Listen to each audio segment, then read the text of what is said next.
If you're a new creator, picking a camera can be a tough decision. And if you've narrowed it down to the Canon PowerShot V1 and the Canon R50V, in today's video, I want to go ahead and tell you why I think the Canon R50V may be the video camera that you need to start your content creation journey.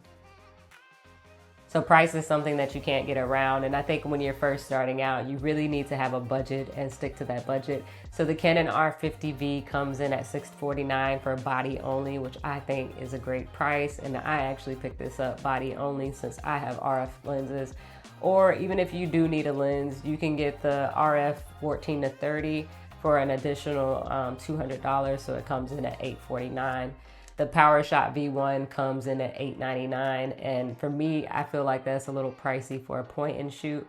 I don't know, let me know in the comments down below, but I think the price and the value for the camera on the Canon R50V just was a better value for me.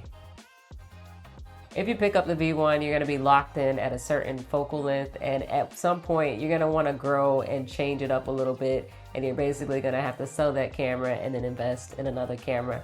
So save yourself a step and go ahead and pick up the R50V, because then you'll be able to use interchangeable lenses right away.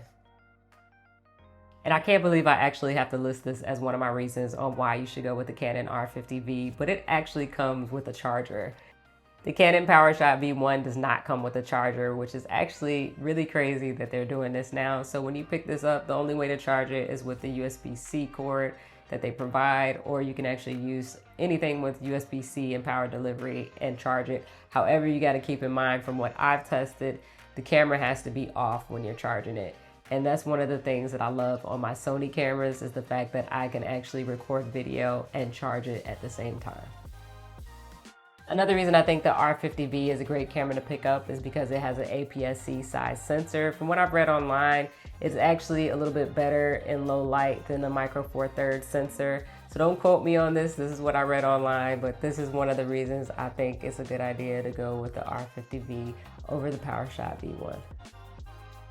And the last reason I recommend picking up the Canon R50V is that the battery door can actually be open while the camera is on a tripod. This is something that you can't do on a V1, and I really don't understand why Canon made this choice. It feels like we're going a little bit backwards. So those are my reasons on why I think the Canon R50V is a great camera for beginners. I think it's a camera that you can grow with. I think it's a good bang for your buck. You're not gonna break the bank. And I think it's a really good investment as a creator. So let me know in the comments if you would choose the Canon R50V or the Canon PowerShot V1, or maybe you shoot with a totally different camera. Let me know in the comments, and thank you guys for watching, and I'll catch you in the next video. Peace.